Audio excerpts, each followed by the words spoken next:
Hello everybody, my name is Mike Lagerquist. And I'm Becki True. And this is The Woven Record. Today we've got a little bit of a different approach to things, and I'm going to let Becki kind of take over the leading of it.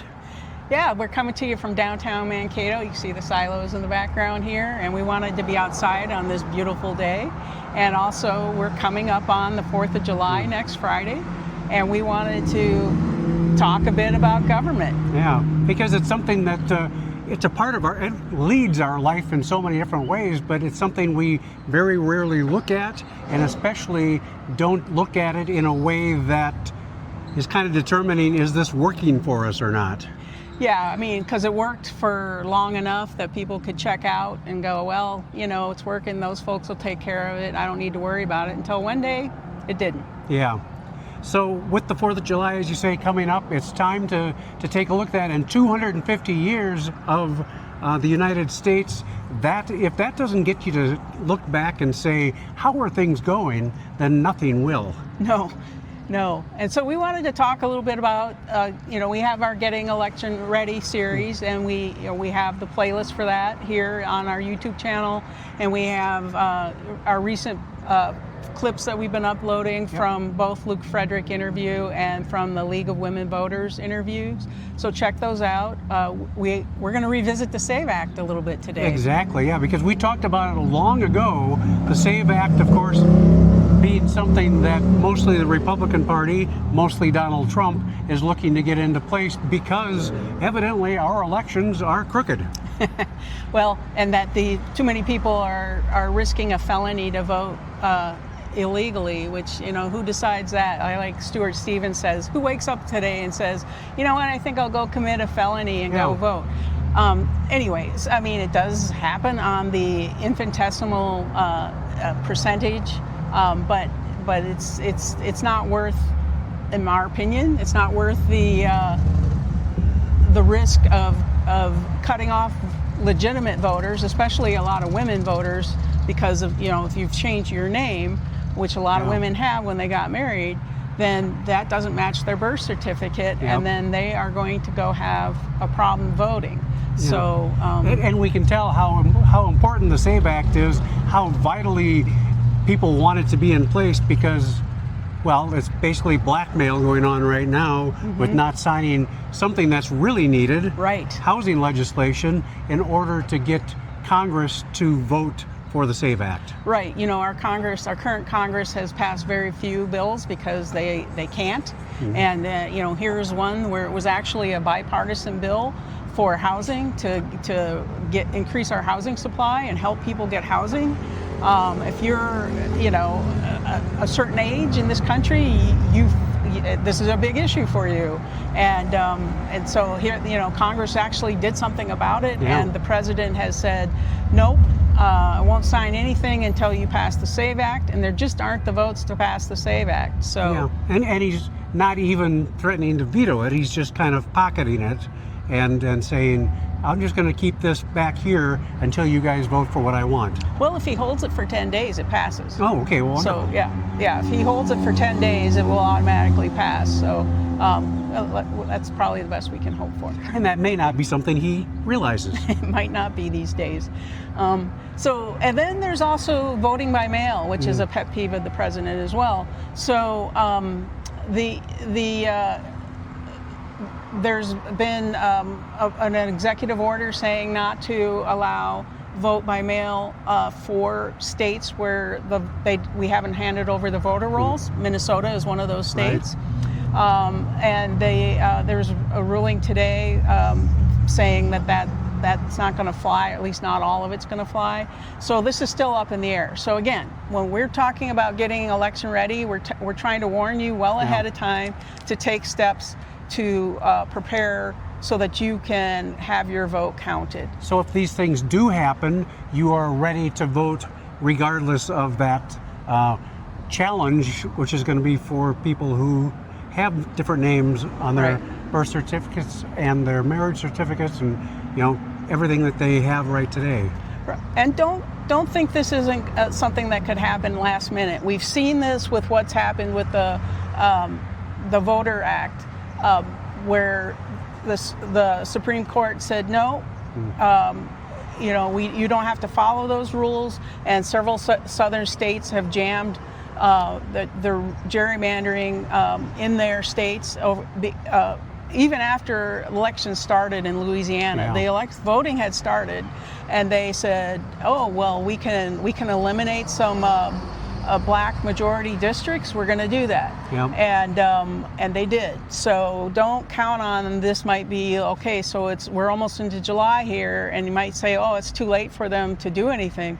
No, don't count on that. Don't put yourself outside the franchise. Get yourself ready. And even nowadays, any judicial decision is not guaranteed to stand up. No. So, yeah, be ready for all of the possible scenarios that could be out there. Get your documents, get your birth certificate, get your passport, get your documents ready. And also, as we advised in a recent episode, is vote early. Get down, and we're in Minnesota, and we're focusing on Minnesota. Get down to your county office and vote early. Vote with your friends. Vote with your family. Say, hey, we're going to go vote. There's some shenanigans that some of the folks like Steve Bannon are pushing about having armed people show up at the voting polls. Just go vote early, get it done, and do it together. Have fun. Make a party out of it. The one challenge is that you can't get necessarily all of the information you would normally get in order to make that decision. But in some ways, that decision is being made easier by all of these, as you say, shenanigans that are going on. Mm-hmm. So be ready. Yeah. And vote if you want to. Please vote. So let's switch back to the Declaration of Independence a little bit. That's 250th birthday is a big deal. We're getting up there in age now. Yeah, and we're old enough. We were in junior high school on the bicentennial, and I remember being so sick of red, white, and blue because it was everywhere, and people were really celebrating. Today, the 250th, bigger than the bicentennial, just not getting that, and part of that is because people are so disappointed with where things are right now that the last thing they want to do is have that as kind of the forefront of their life. Yeah, there's a lot that people are facing. It's kind of interesting. Back in '76, we were dealing with an oil embargo and inflation and many of the same things we're dealing with today. So it's kind of interesting. I think though, it is something to celebrate. No two ways about it. This country is one that I love. I'm sure you love it. Yeah, definitely. It's one that I've served and will continue to serve in whatever way I can. And I think we should celebrate the democracy that we have while we are on one of the main drags of Mankato right now. And celebrate the freedom we have to drive without helmets and make loud noises on our motorcycles, and celebrate the government that we have and what we can do to protect it. Yeah, as a matter of fact, right now, another friend of ours, Ruth, and I happen to be individually going through some of the Netflix series on people like Thomas Jefferson and Abraham Lincoln and others. Well, Abraham Lincoln was a little bit later, but our founding fathers were among them, and it really talks about the grievances that they had with England at the time and what prompted the not the Civil War, but the Revolutionary War. Well, and the Revolutionary War was a civil war in essence. It really was. And what you're seeing in my hand here is my pocket Constitution along with the Declaration of Independence in it. And there are 27 grievances outlined in the Declaration of Independence. Now, the Declaration of Independence came almost a little over a year after the Revolutionary War began. And we're going to put up some of the grievances, and we'd love you to comment on them and say how many of those grievances you recognize that we have today. Yeah. And because of that, we also wanted to talk a bit about the folks that began this. They're regular folks. They weren't nobility. They weren't.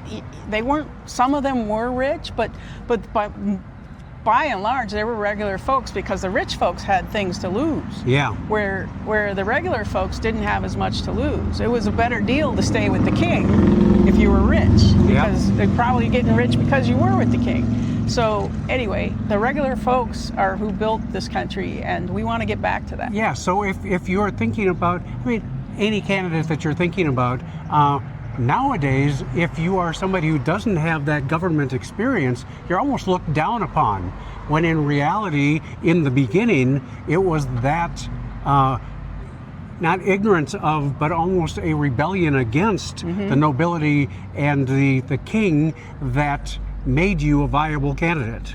Right, and I think we're getting back to that. Yeah. I think that divide that we have between those who are very well off and those who are trying to make it on their 1, 2, 3, 4, 5 paychecks. Yeah.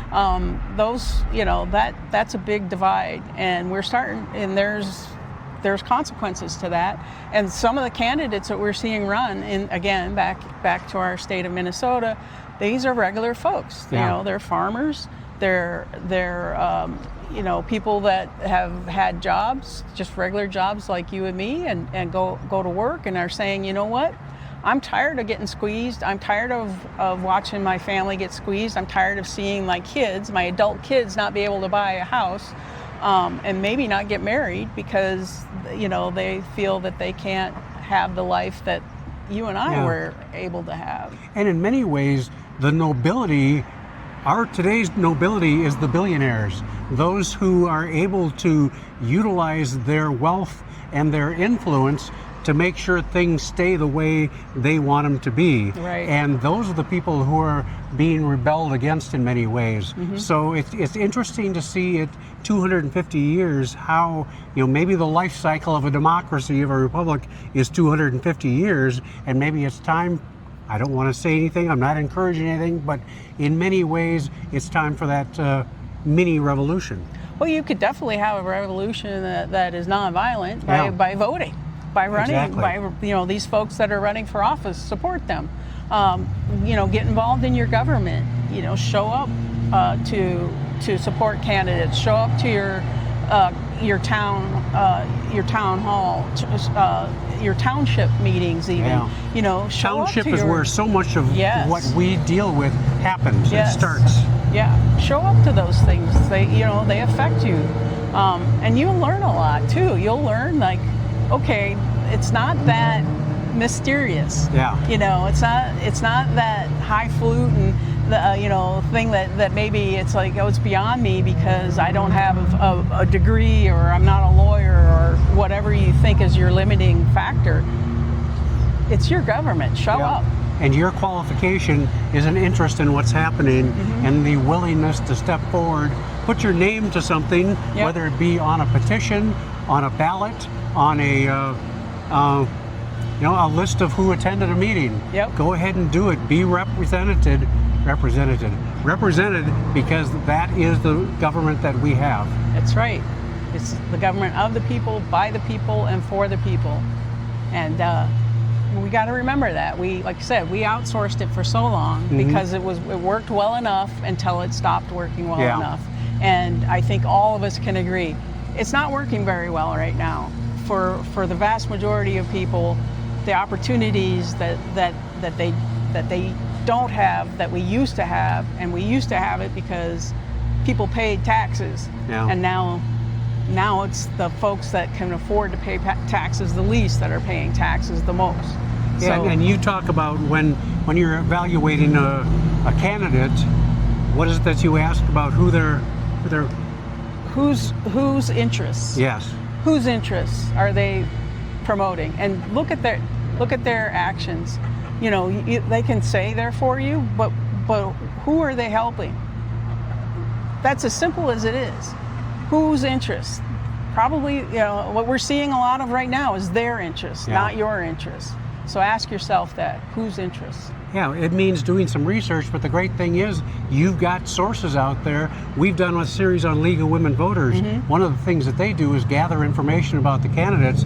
They have the candidate forums that are very objective and everybody's asked the same questions, given the same amount of time, but they generally always have it out online as well. So you don't have to go to those things in order to get all of the information. Yep, there's lots of ways to get that information. Showing up is the best. And we will post those things here on the Woven Record. We will continue to keep you informed, and we'll continue to encourage you to get out there, get involved, support your neighbors, support each other, and take your government back. Exactly. It's in your hands, and it's your responsibility. No longer can you say, I didn't vote for this, because even by not voting, you are casting a ballot. Right. So happy 4th of July, happy 250th birthday to America, and let's all celebrate by getting active. yep, spend all summer dealing with this. Exactly. You've got a few months left. Learn before you go to the ballot box. Thanks. We hope you'll come back here very often, because We think you'll like it here. exactly.